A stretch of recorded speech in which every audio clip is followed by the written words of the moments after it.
Hey everyone, it's me, the Dom Fanatic, and welcome to a very quick draft analysis of my Season 5 PPL. So I know I said that last season, probably my last season for a while.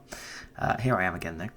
My draft analysis for the team I have drafted for Season 5. If I sound quiet, it's because I'm being quiet. The whole reason I wasn't going to be doing this season is because me and my wife recently had our first baby daughter. So I thought, I'll need time for that.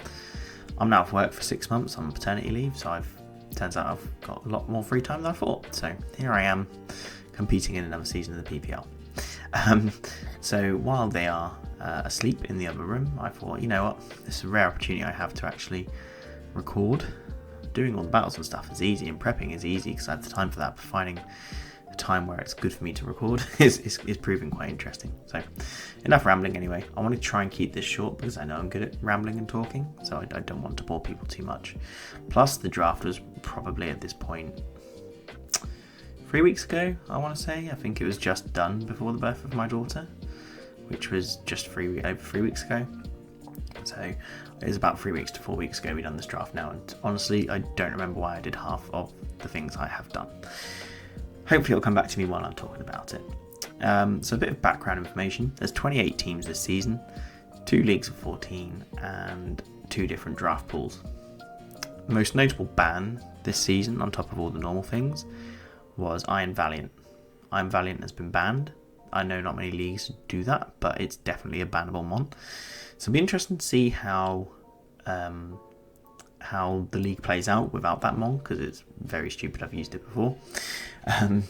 But fortunately and unfortunately, I was 14th in the pick order. So bad because it meant I didn't have as much of an option when it came to the busted top tier mons. But what it did mean was I had a wheel pick. So I was always able to kind of get cores that I wanted. But actually, in our division specifically, there was a lot of sniping going on. People's picks being picked just before them by someone else, and it made for an entertaining draft for me, because honestly I didn't get sniped too often, if at all.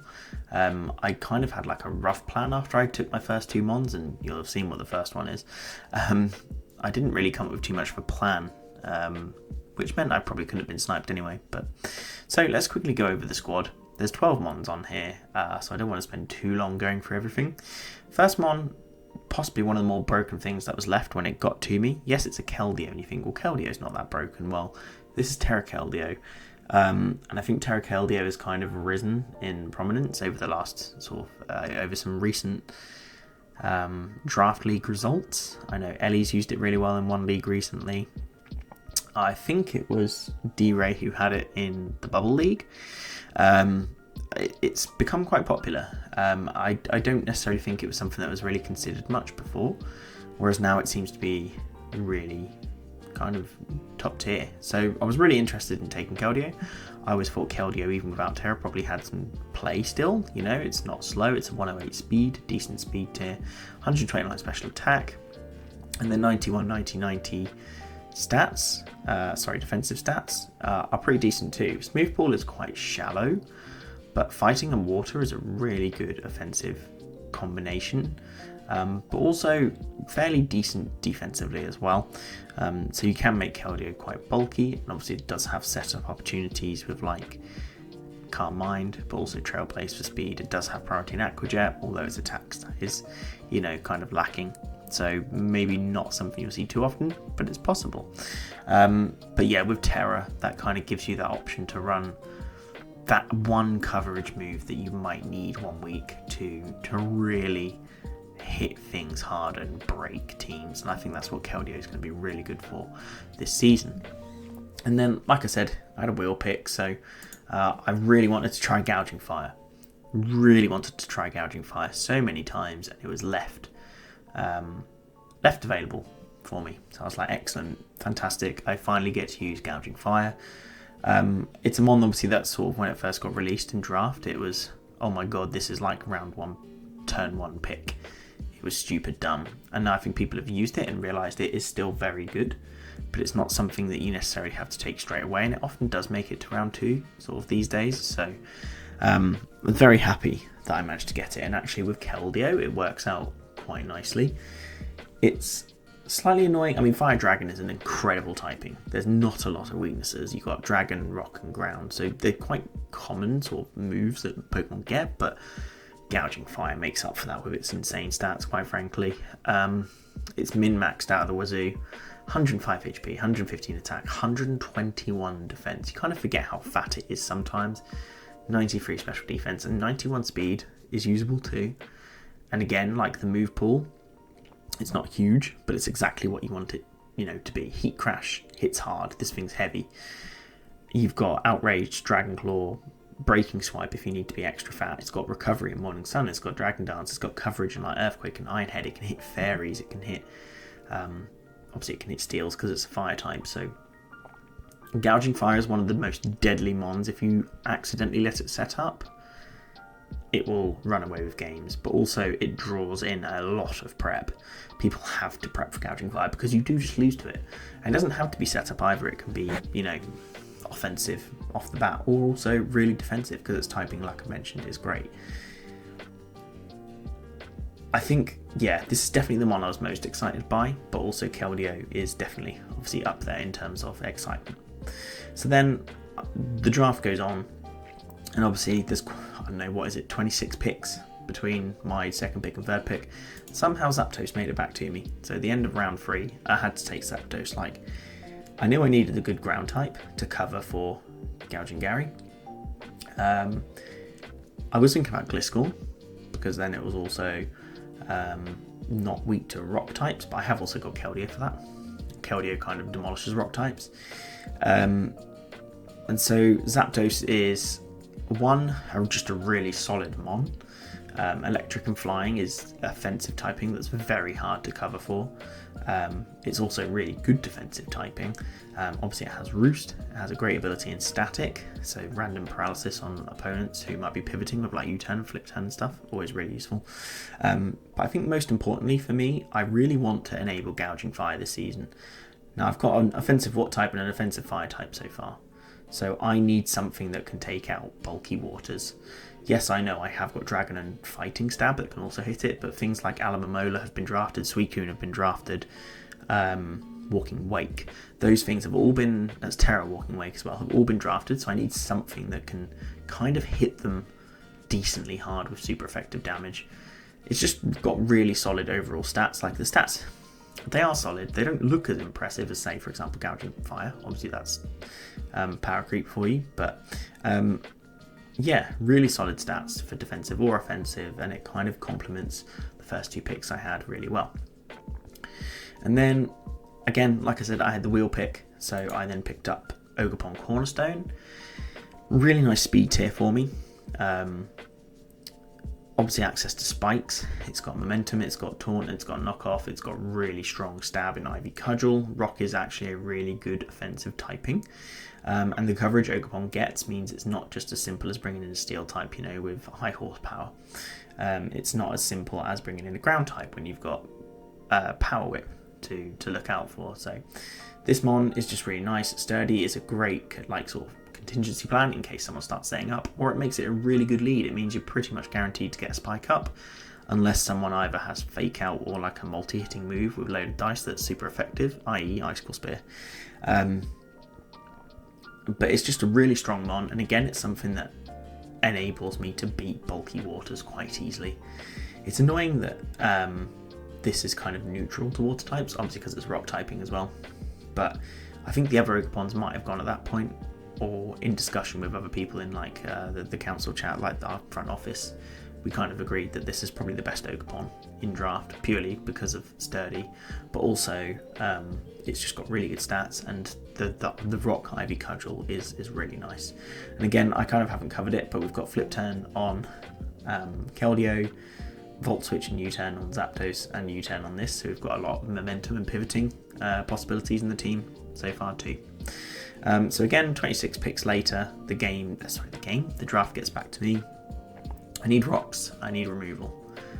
It's about time I finally drafted this mon. We've gone for myself. we've gone for the Dom Fan. I needed ground type, to be fair, because I don't particularly enjoy electric types. I mean, I've got resistances in Ogerpon and the Gouging Fire, but this is a true resistance to electric. Strong Earthquake, strong defensive sort of capabilities. If I don't want to have Gouging Fire being physically bulky, this thing is more than capable. Obviously it's got priority in Ice Shard, so I'm lacking on the priority front at the moment. So that's something we might need to address down the line. But yeah, Rocks and Spin, it's got to be one of the best remaining spinners there are. Obviously Tuscan Treads went round 1, especially as Treads could Terror. I think Tusk might have been like the second pick overall or something, which is pretty standard. But yeah, everyone kind of knows what Domfan does because most people do draft it for spin. I have it for spin presence. Doesn't necessarily mean that's what it's going to be, but I had to draft myself at some point. So that's Domfan. And then along with that, I kind of thought I'm kind of looking a bit ground weak at the moment. And when I say weak, Gouging Fire is the only thing weak to ground so far, but my grass type doesn't resist it. Keldeo won't appreciate it. Zapdos is my only immunity, so we've gone for Mesprit. And what Mesprit brings to me is a whole plethora of fantastic utility, which I think is what I was missing so far. And by that I mean Stealth Rocks, I mean Thunder Wave, I mean Taunt, I mean Healing Wish. I mean Healing Wish with the likes of Gouging Fire or Keldeo, or even the Ogerpon, to be honest, is really useful. We saw it to great effect last season when Gunk used Healing Wish frequently with the Zamazenta crowned form or shield form, whatever you want to call it. I don't know what it's called. The big one, the big scary version, not the lame version. So that could come in really handy with Gouging Fire. But also it's really bulky, 105s across 4 stats and then 18 HP and 18 speed. Very good mon, very good pivot, very good bulky mon. This is also my second Terra Captain, I should mention, and it has been since the draft. I have considered potentially moving it around, as I will discuss in a bit when I get to the mon that I might move it to. But it's just a very useful mon which I've used before, not in this generation but in generation 7, and I've really enjoyed it. Again, U-turn for momentum. Psychic Noise is a great move and draft. Obviously this gives it like a fairly decent strong Psychic Noise, and even this thing's got setup potential with like Calm Mind or Mystical Power, the special signature move it has now. So yeah, a ground immunity and a really strong sort of utility mon for the team. And then if I quickly go to the second half, I've just spoiled it for you, but pretend you didn't see that. I kind of decided I need a dark type and a steel type. Kingambit isn't something I really wanted to take originally as part of the draft plan, but when it kind of got to that point of the draft, all the other steels were being taken, and the options were like Kingambit or Bronzong or maybe Skarmory, for example. So Kingambit gives me a really strong steel type. Obviously min-max stats again, 100 HP, massive attack, massive defense, decent special defense, some very good abilities obviously in Defiant and Supreme Overlord especially. Defiant, if you're facing a lot of Intimidate users or something, then that could be something you want to bring. But Kingambit, it gives me that strong Sucker Punch, which I mentioned I need a priority. Obviously it's got really strong Kowtow Cleave and Iron Head. It's another rocker if I really wanted to, not that I probably want to do that. Again, it's also got things like Taunt and Thunder Wave. Just a really solid mon. I did use it in the PBA before actually, to average effect I would say, so it's something that I kind of want to do better with this time around, and hopefully it's not just a big flop. I also decided I need a fairy, and all the good fairies really had gone at this point. So I've kind of gone, well, you know what, sod it. I've got 2 really solid Terra Captains, especially in like, if I need a bulky fairy, there is the Mesprit option, there is the Keldeo option. Let's kind of get a fast fairy. I needed speed. My fastest mon so far was 110, and all the top speed tiers were going very quickly. So I needed that speed tier, and Rabombi gave me that. And obviously it also gives me Sticky Web support. Sticky Webs isn't something I've ever really kind of used before, but things again like Keldeo and Gouging Fire could be really deadly. And again, even if Rabombi doesn't come, it's something that they have to prep for. It's going to encourage potentially a defog or rapid spin on them on. Say, for example, my week 1 opponent has Great Tusk. it means they're going to have to bring rapid spin, and that's great because it means they're less likely to bring headlong rush or close combat or their own rocks or bulk up, so it limits move pools. It's not the strongest mon, but it's again a pivot, and it can also be a support mon. Its abilities are pretty poor, but it does have things like I think it gets sleep powder, definitely gets stun spore. It could be a quiver dance setup mon if I really wanted to. It's got reflect. Does it get light screen? It does get light screen, so it's fast screen mon as well. Its move pool is limited. It's probably a bit more of like a one-trick pony. But I needed the fairy type, so just so dragon moves couldn't be spammed off so easily. So that's kind of what King Gambit and this kind of do. Not to great effect because King Gambit is King Gambit. It's weak to fighting and ground, which is going to do a lot of damage. Ribombee is just, paper thin defenses, so that will just die to most things. So that's my fairy. This is something I've considered in transfers post-season, whether I want to change. At the moment I haven't, but it could very well happen, and obviously when it does happen, if it does happen, that will be shared with yourselves. We're getting towards the end of the draft now, and there's still had quite a few points left, and there's still some holes I needed to fill. So taking Gengar. Now I know Gengar has kind of fallen from grace a bit, but it's still 110 speed and 130 special attack.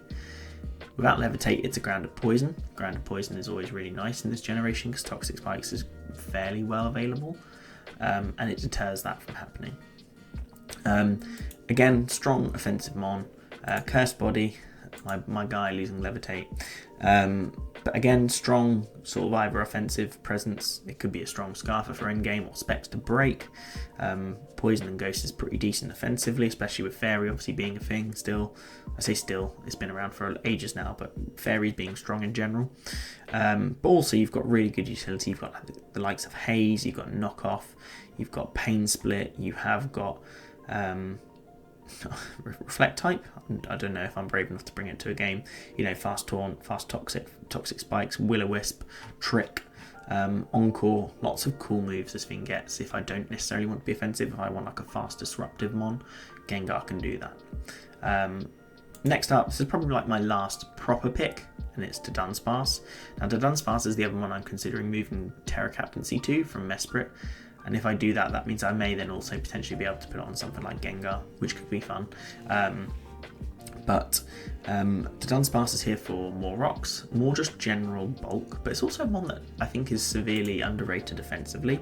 Like 100 attack is decent, and 85 special attack. With the Specs and the Boom Burst, if I can Terra Normal on this, that's going to be doing so much damage. Yes, there's ghost types, but to Dunsparce is a normal type, which learns almost like every move it seems. So if it wants, a steel type, you've got Earth Power or Flamethrower. If you bring a ghost, then I'm pretty sure it gets Shadow Ball. It gets Hex, so that could be something you run with like Toxic Spikes on Gengar or Will-O-Wisp or whatever. It just seems like a really cool mon. And then kind of like if I need some defensive bulk, it's just something I can chuck on there because its HP stat is ridiculous. And 1875 defenses with 125 HP isn't bad, and it obviously has Roost as well to help with the longevity. Also Glare. Glare is obviously a fully accurate confirmed paralysis move, so as long as it's not an electric type it's facing or something with like magic bounce, it's going to be getting a paralysis off, which is huge. So that's the Dunsparce, and then finally the final two picks. We've got Ice Cube. I let Amber pick this because I was asleep and I was just like, look, I have 1 point left, just get something, and she picked me Ice Cube. So depending on how the season goes, maybe I'll try and bring Ice Cube to a game. It'd be interesting to see how that goes on. And then for my mascot pick, again, Amber picked this for me because I wasn't awake when they were doing it, and I just got given Vampy, and I was like, you know what, that's fair enough. That's baby me, and I've called it Evelyn because that's my daughter's name.